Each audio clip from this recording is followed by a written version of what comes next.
Hey guys, tonight we plunge below the surface, literally and figuratively.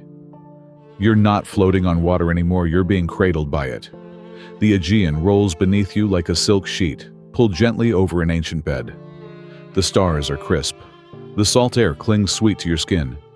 And just below, nestled in tide pools etched like forgotten fingerprints into the Grecian coast, something stirs.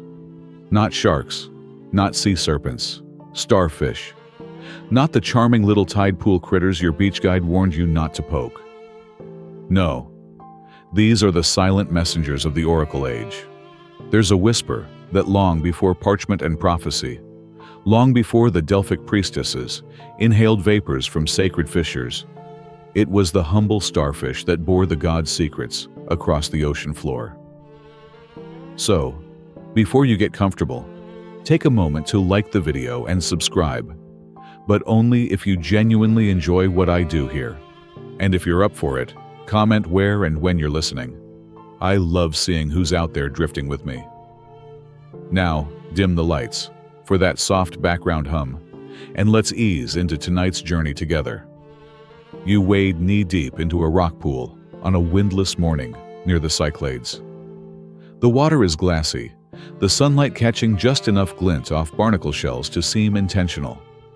The guide, a local named Samos, whose beard seems older than the boat, squats beside you and points to the spiral pattern of starfish at your feet. They're speaking, he says.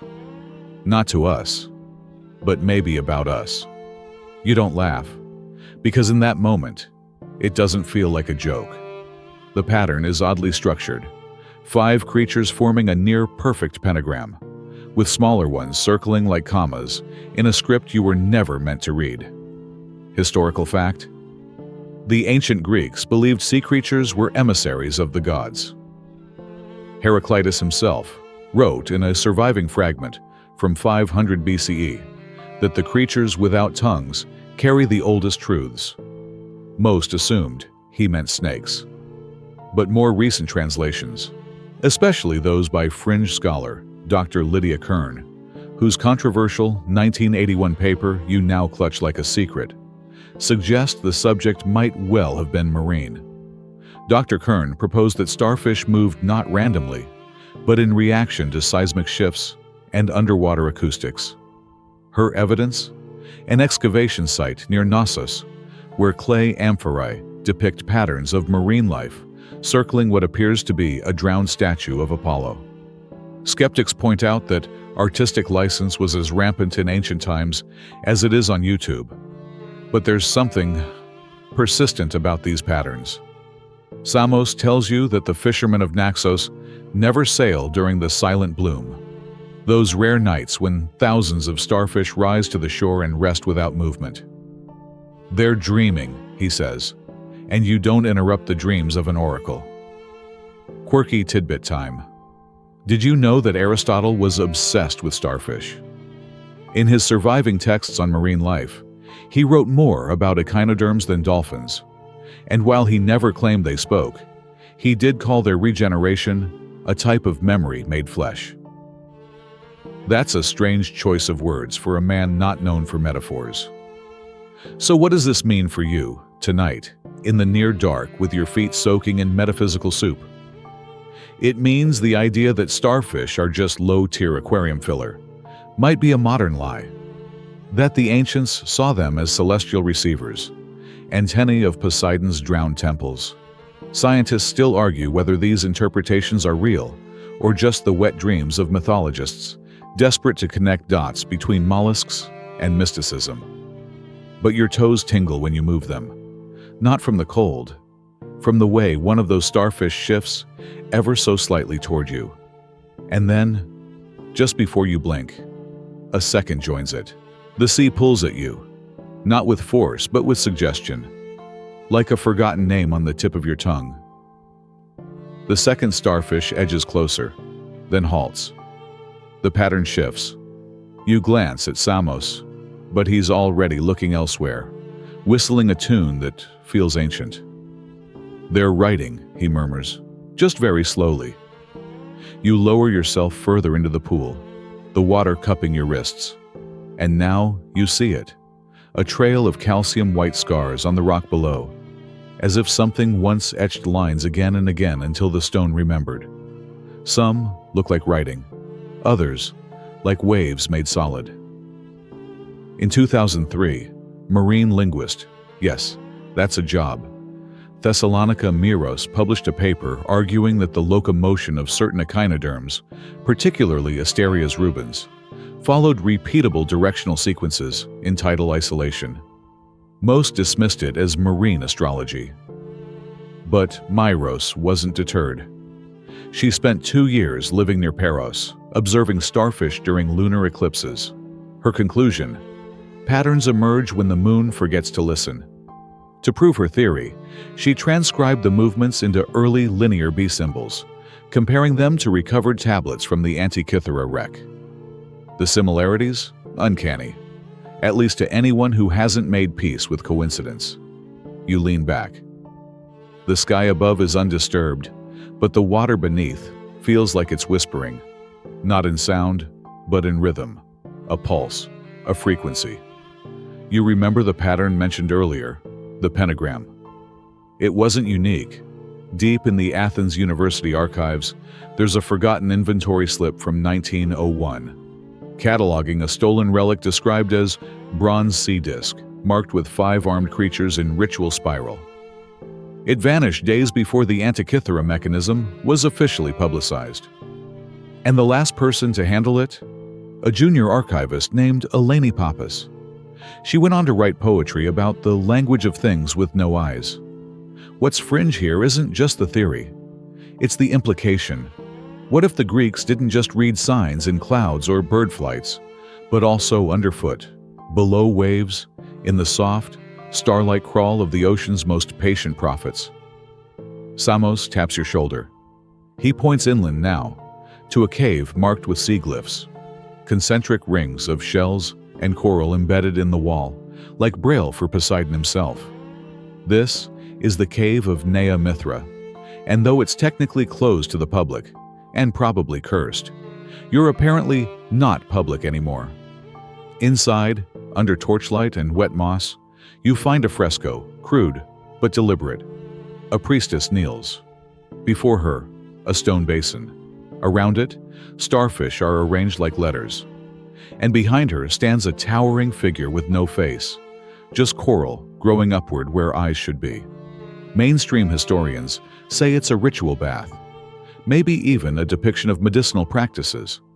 But Dr. Miros, and this is where things get wild, believed it depicted listening.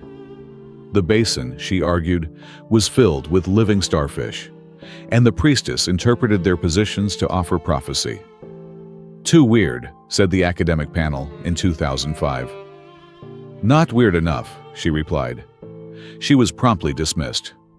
Her last known lecture was titled Symmetry and Sin, the Semiotics of Seaborne Intelligence. Only 12 people attended, one of whom, fun fact, later became a cryptographic advisor for the European Space Agency. Coincidence? Scientists still argue whether Miros's theory has merit, or whether the resemblance between starfish movement and syllabary is merely pattern-hungry madness. But as you stare into that ancient fresco, a creeping certainty takes hold. This isn't metaphor, it's instruction. The torch dims. Salt crystals catch the light like distant stars. And as your fingers trace the grooves in the wall, you swear one of them moves. Not the starfish, the stone. As if it recognizes you, as if it remembers something you've forgotten. You blink, and the stone doesn't move again. Not overtly, but the feeling lingers, like standing on the edge of a sentence you almost understand. Samos is already lighting another torch, gesturing you deeper into the cave, where the air thickens and the limestone walls sweat like the skin of a fevered god. The corridor narrows, then turns abruptly into a chamber filled with glinting water. Reflections ripple across the ceiling in eerie calligraphy, and at the center floats a low stone table. Upon it, half submerged, is something that doesn't belong. A shattered mask, bronze, crusted with barnacles, yet still bearing the shape of a human face, except for the mouth, which is missing entirely. The oracles wore these, Samos says quietly, when they listened to the sea. His tone suggests reverence or fear, a mainstream fact. In the 2nd century BCE, certain coastal Greek enclaves practiced thalassomancy, a now lost form of divination involving wave-watching and deep-sea silence. The priests, known colloquially as voiceless ones, were trained to resist sound for months. They slept underwater in chambers, listening not with ears, but with nerves and skin. Most records of them were destroyed during Roman incursions. A few hints remain, in footnotes, in mistranslated scrolls, in wine-dark sea myths, where voices drown willingly. In 1977, a deep-sea salvage team recovered a lead cylinder off the coast of Crete.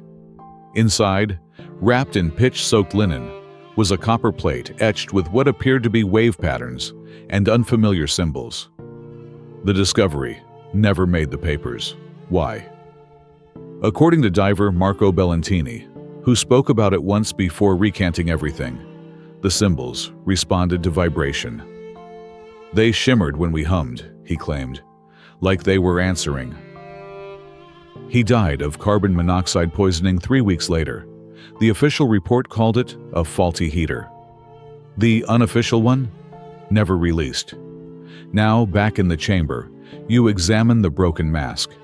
Its surface is etched with 7 small notches around the crown. Samos calls them sea syllables. A code, he thinks, to match starfish gestures to vowel sounds. Fringe?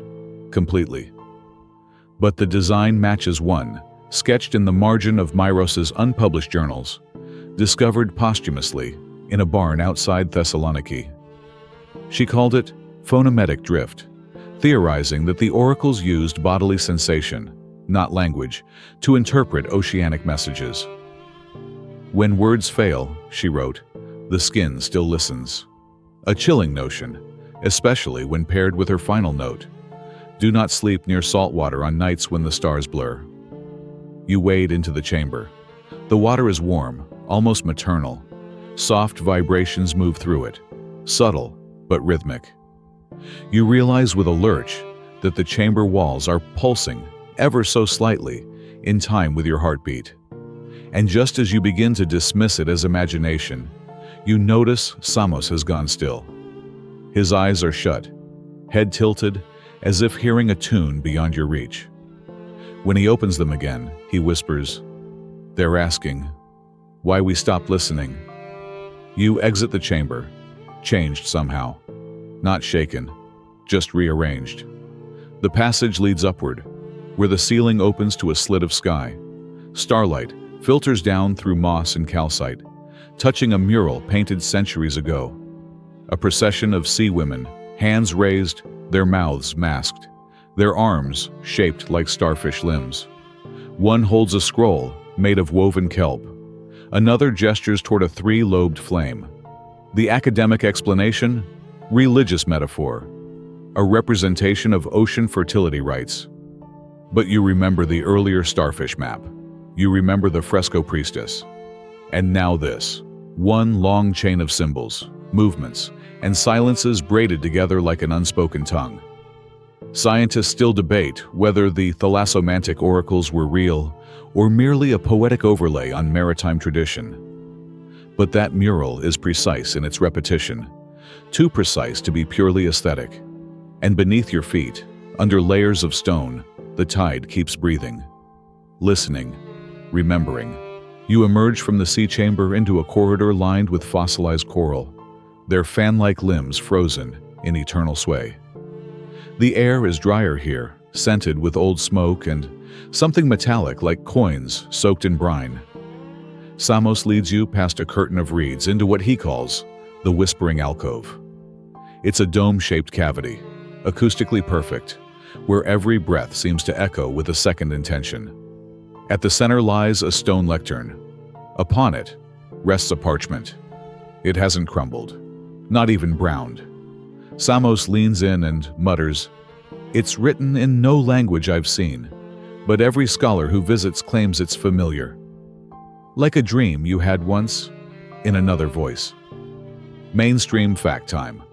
In 1902, an Italian cryptographer named Luisa Forelli published a paper proposing that certain Mediterranean dialects, Cretan hieroglyphs, Linear A, even Phoenician variants, shared phonetic elements with lost indigenous tongues of the Pacific Rim.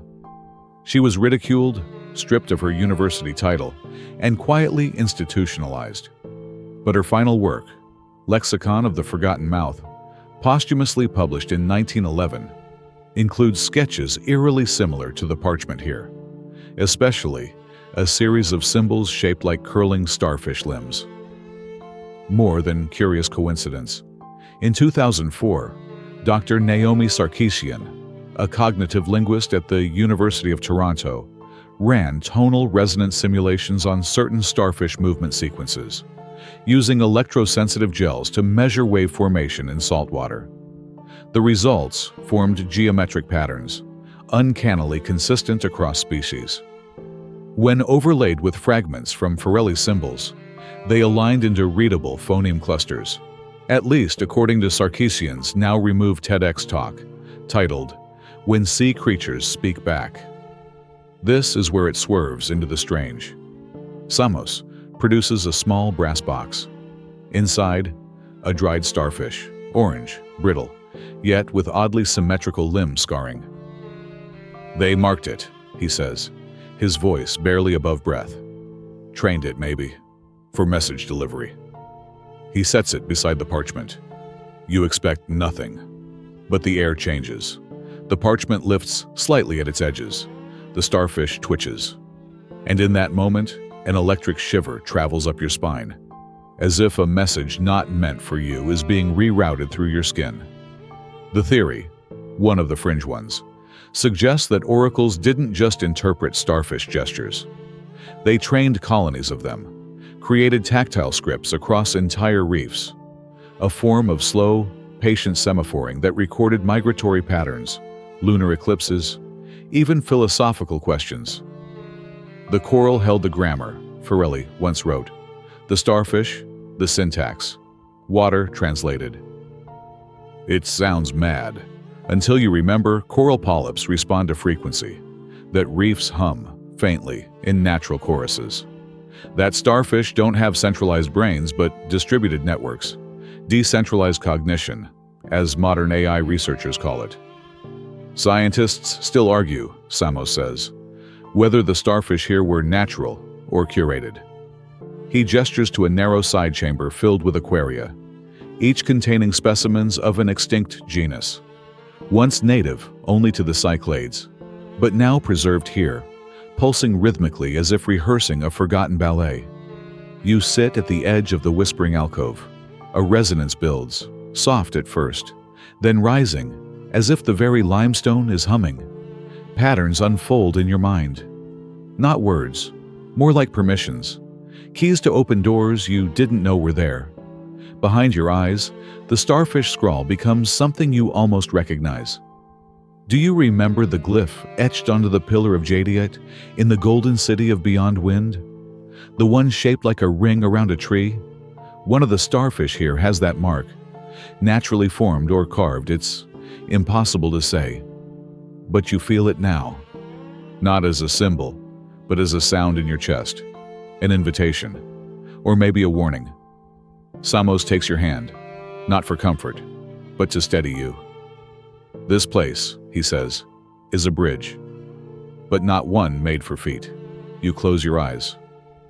In the darkness behind your eyelids, the gestures of the sea become lucid. You begin to read, not with intellect, but with presence, with pulse. And somewhere, far beneath the limestone floor, the water listens. The descent begins again, but it's no longer a movement through stone or sea. It's a sinking into signal, a tide of meaning that doesn't flow forward, but outward, as though time itself has pooled beneath the Aegean crust. Samos no longer speaks. His torch has dimmed to a faint ember. The silence between you grows not heavier, but denser, layered with the weight of things never said, but always sensed. You reach what he calls the echo basin, a submerged gallery accessible only through a notch in the floor, narrow enough to scrape bone, wide enough to swallow thought. Below, phosphorescent barnacles cling to basalt columns, like frozen fireworks. Suspended from the chamber's ceiling by braided kelp cords, a ring of sea oracle masks sculpted from bone, abalone, volcanic glass. Each is different. One shows a laughing face, mouth open, like a storm drain. Another frowns with eyes pinched shut. But all of them share one thing, a central spiral, etched where the third eye might be. Here, Samos returns to voice. This is the library, he says. But not of books. Of expression, he explains the oracles didn't just listen, they enacted. Starfish language, for all its fluid precision, required human conduits. Masks became mnemonic tools. Through ritualized mimicry, the oracles translated reef glyphs into theater. Underwater opera, he quips, but with the pressure of truth. Mainstream reference incoming. In 1973, archaeologist Irene Castor found a trove of ritualistic face masks off the coast of Delos, each containing tiny sea sponge fragments in the inner cheek linings. One mask, when submerged again in similar waters, emitted harmonic vibrations consistent with deep echolocation pulses used by certain cephalopods. The discovery was dismissed as incidental by many, but Castor insisted it pointed to an aquatic form of ceremonial acoustics. Beside the mask ring sits a bowl, ceramic, cracked, glazed with age. Inside, fine white powder. Coral dust, Samos says. The old oracles breathed it. Said it thinned the boundary between interpretation and intuition. You hesitate. He offers none. The bowl isn't for newcomers, now for the fringe. Some theorists believe the original oracles weren't Greek at all, but transplanted descendants of pre-Ice Age mariners who encoded oceanic knowledge in bioreactive materials. Sea priests, some call them, a colony of thinkers who viewed marine life not as ecosystem, but as lexicon. Their legacy isn't written in texts, but behavioral echoes imprinted in whetstone and synaptic sea signal. And the scholarly friction. Scientists still argue whether these masks were spiritual tools, artistic indulgences, or neurological keys. A recent study from the University of Tübingen noted that coral dust inhalation in microdoses can trigger a cross-modal sensory state, where sounds feel tactile and symbols carry flavor.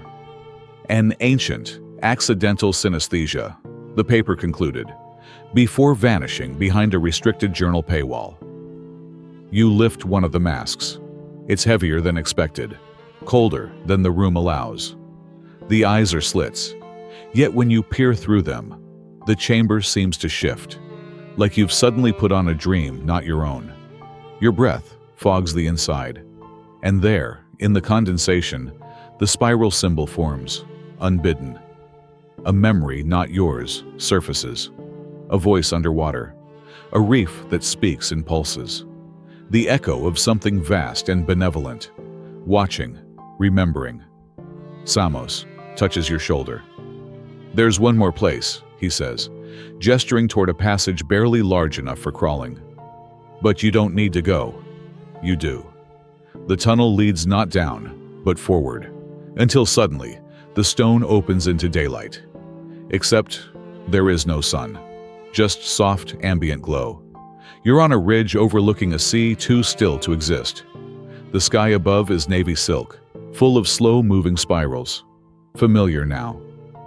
They look like the movements of starfish limbs, or the script of clouds seen from beneath the waves. Below, the lost city glints, white ruins shaped like sea creatures, temples spiraled like nautilus shells, statues of beings that look suspiciously amphibious, and in the center, a domed amphitheater, empty, waiting. You exhale. The masks you carry are not decorations. They're declarations, scripts waiting for breath.